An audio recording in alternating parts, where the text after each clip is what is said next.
স্বাগতম শিক্ষার্থী বন্ধুরা, আমি রাহেন তালুকদার। আজকে তোমাদের সামনে হাজির হয়েছি ভার্ব নিয়ে। যেমন আজকে তোমাদেরকে আমরা ভার্ব বোঝাবো। হ্যাঁ, আচ্ছা, দেখো ভার্ব, দেখো ভার্বটা কিন্তু বলা হয় হার্ট অফ গ্রামার। যেমন ভার্বটা কি বলা হয়?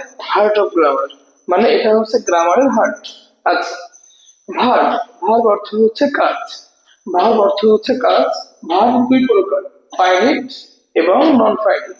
তুমি চাইলে ফিনিট বলতে পারো, সমস্যা নেই। ফিনিট, নন ফিনিট, ফিনিট বা ফাইনিট, নন ফিনিট বা নন ফাইনিট। ফাইনিট মানে হচ্ছে সমাপিকা, নন ফাইনিট মানে হচ্ছে অসমাপিকা। ফাইনিট ভার্ব, ফাইনিট ভার্বটা হচ্ছে আবার দুই প্রকার, অক্সিলারি অথবা লেক্সিক্যাল ভার্ব। তুমি অবশ্যই মনে রাখবা, ফাইনিট ভার্বকে কিন্তু দুটো ভাগে ভাগ করা হয়েছে, একটা হচ্ছে অক্সিলারি ভার্ব এবং একটা হচ্ছে প্রিন্সিপাল ভার্ব। দেখো, অক্সিলারি ভার্বকে কিন্তু আরো একটা নামে ডাকা যায়, সেটা হচ্ছে লেক্সিক্যাল ভার্ব। তার মানে তুমি অক্সিলারি ভার্বকে আরো বলতে পারো লেক্সিক্যাল ভার্ব, কেমন? আচ্ছা, এবং প্রিন্সিপাল ভার্বকে তুমি আরো বলতে পারো মেইন ভার্ব। প্রিন্সিপাল ভার্বকে তুমি কি বলতে পারো?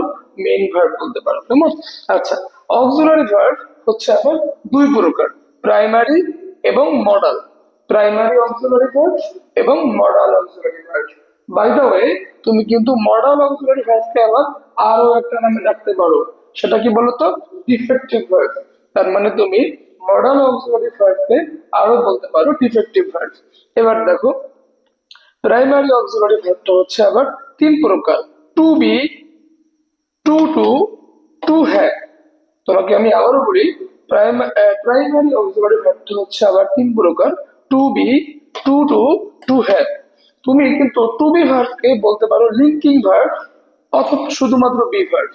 তার মানে টু বি ভার্বকে আমরা বলতে পারি লিঙ্কিং ভার্ব অথবা শুধুমাত্র বি ভার্ব।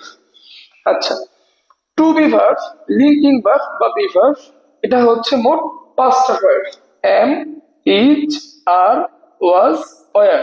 তার মানে am, is, are, was, were, এই পাঁচটা হচ্ছে কি verb? To be verb, linking verb অথবা বি ভার্ব। তুমি যে নামে দেখো কোনো সমস্যা নেই। আচ্ছা, to do verb, to do verb হচ্ছে তিনটা, ডু, ডাস এবং did. By the way, am অর্থ হয়, ইজ অর্থ হয়, আর অর্থ হয়, ওয়াজ অর্থ ছিল, ওয়ার মানে কিন্তু ছিল, কেমন? এই এম, ইজ, আর এই তিনটা হচ্ছে প্রেজেন্ট, প্রেজেন্ট টেন্সে আছে। আর ওয়াজ, ওয়ার এই দুটো হচ্ছে পাস্ট টেন্সে আছে, কেমন? আচ্ছা, to do verb, do, does এবং ডিড। ডু অর্থ করা, ডাস মানেও কিন্তু করা, ডিড মানে করেছিল। ডু হচ্ছে প্রেজেন্ট টেন্স, ডাস এটাও কিন্তু প্রেজেন্ট টেন্স। তুমি মনে রাখবা প্লিজ, ডু এবং ডাস প্রেজেন্ট টেন্স আর ডিড কি পাস্ট টেন্স। আচ্ছা, to have verb, have, has, had. তার মানে হ্যাভ অর্থ আছে, হ্যাজ মানে আছে, হ্যাড মানে ছিল। তুমি অবশ্যই মনে রাখবা, হ্যাভ এবং হ্যাজ হচ্ছে প্রেজেন্ট টেন্স আর হ্যাড কি পাস্ট টেন্স। আচ্ছা, এবার এই গেল প্রাইমারি অক্সিলারি ভার্ব। এবার হচ্ছে মডাল বা ডিফেক্টিভ অক্সিলারি ভার্ব। সেটা হচ্ছে can, could, shall, should, will, would, may, might, must, need to, dare to, ought to, use to, have to, has to, had to, am to, is to, are to, was to, were to, had better, am going to, is going to, are going to, was going to, were going to এবং সর্বশেষ would rather। তোমাকে আমি আরেকবার বলি, can, can অর্থ হচ্ছে পারা, could মানে পারত, শ্যালের কোনো মিনিং নেই, শ্যাল বাক্যের মধ্যে বসে অর্থ তৈরি করে, শ্যালের নিজস্ব কোনো মিনিং নেই, কেমন? শুড মানে হচ্ছে উচিত, উইল, উইলের কোনো মিনিং নেই, উইল বাক্যের মধ্যে বসে অর্থ তৈরি করে, উডের কোনো মিনিং নেই, উডও বাক্যের মধ্যে বসে অর্থ তৈরি করে, এদের নিজস্ব কোনো মিনিং নেই। মে মানে হতে পারে, মাইট মানে হতে পারত, মাস্ট মানে অবশ্যই, নিড টু প্রয়োজন, ডেয়ার টু সাহস, অট টু উচিত, ইউজ টু অভ্যস্ত, হ্যাভ টু করতে হবে, হ্যাজ টু করতে হবে, হ্যাড টু করতে হয়েছিল, এম টু, এম টুর কোনো অর্থ নাই, ইজ টু অর্থ নেই, ওয়াজ টু অর্থ নেই, ওয়াজ টু আর টু অর্থ নেই, ওয়ার টু অর্থ নেই, মানে এগুলির কোনো অর্থ নেই, বরং এগুলি বাক্যের মধ্যে বসে অর্থ তৈরি করে বা অর্থ তৈরি করতে সাহায্য করে। আচ্ছা, হ্যাড বেটার উচিত, এম গোয়িং টু করতে যাওয়া, ইজ গোয়িং টু করতে যাওয়া, আর গোয়িং টু করতে যাওয়া, ওয়াজ গোয়িং টু করতে গিয়েছিলাম, ওয়ার গোয়িং টু করতে গিয়েছিলাম, উড রাদার অর্থ হচ্ছে বরং ভালো।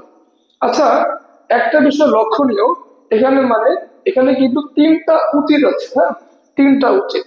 একটা হচ্ছে শুড, একটা হচ্ছে হ্যাড বেটার, এবং একটা হচ্ছে অট টু। দেখো শুড মানেও উচিত, অট টু মানেও উচিত, এবং হ্যাড বেটার মানেও কিন্তু উচিত। এখন যদি তোমার পরীক্ষায় আসে যে এম, এম কি ভার্ব বলতো, তুমি বলবা এম হচ্ছে একটি to be verb, to be verb. দেখো এম হচ্ছে একটি to be verb. To be ভার্বটা এসছে বলতো কার থেকে, প্রাইমারি থেকে, মানে প্রাইমারি অক্সিলারি ভার্ব। আবার প্রাইমারিটা আসছে হচ্ছে অক্সিলারি ভার্ব থেকে, সেটা আসছে আবার ফাইনিট থেকে, সেটা আসছে ভার্ব থেকে। তার মানে এম হচ্ছে to be verb, primary auxiliary verb, auxiliary verb, finite verb, শুধু ভার্ব। আবার দেখো ওয়াজ কি ভার্ব বলতো, ওয়াজ হচ্ছে to be verb, primary auxiliary verb, auxiliary verb, finite verb এবং ভার্ব।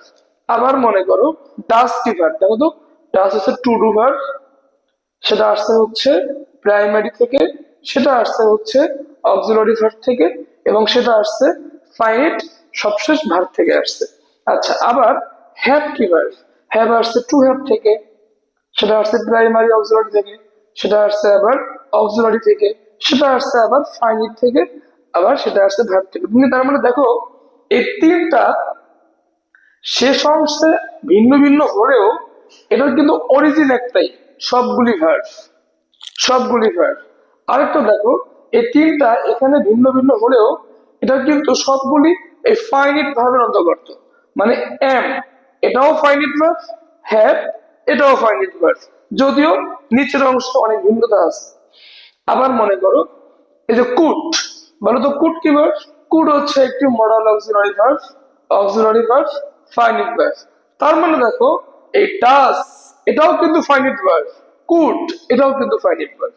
হ্যাঁ, মানে এগুলি এখানে এসে ভিন্ন ভিন্ন হলেও এটার যে অরিজিন, মানে এটার যে উৎপত্তি প্রধান, সেটা কিন্তু একটাই, ফাইনিট ভার্ব। আর এই সবগুলি ভার্বের উৎপত্তি কোনটা, ভার্ব। আবার মনে করো ডেয়ার টু, ডেয়ার টু কি ভার্ব, ডেয়ার টু হচ্ছে মডাল অক্সিলারি ভার্ব, সেটা আসছে কাছ থেকে আসছে, অক্সিলারি ভার্ব থেকে আসছে, সেটা আসছে কাছ থেকে, সেটা আসছে ফাইনিট থেকে, সেটা আসছে কাছ থেকে, ভার্ব থেকে। তার মানে দেখো এই সবগুলি ভার্বই কিন্তু ফাইনিট ভার্ব। কেমন? আচ্ছা, আজকে তাহলে এই পর্যন্তই বন্ধুরা, আর তোমাদের সাথে আবার পরে দেখা হবে পরবর্তী ক্লাসে। তোমাদেরকে আমরা দেখাবো হচ্ছে প্রিন্সিপাল ভার্বের প্রকারভেদ, এবং তার পরবর্তী ক্লাসে তোমাদেরকে আমি দেখাবো নন ফাইনিট ভার্বের প্রকারভেদ ইনশাআল্লাহ।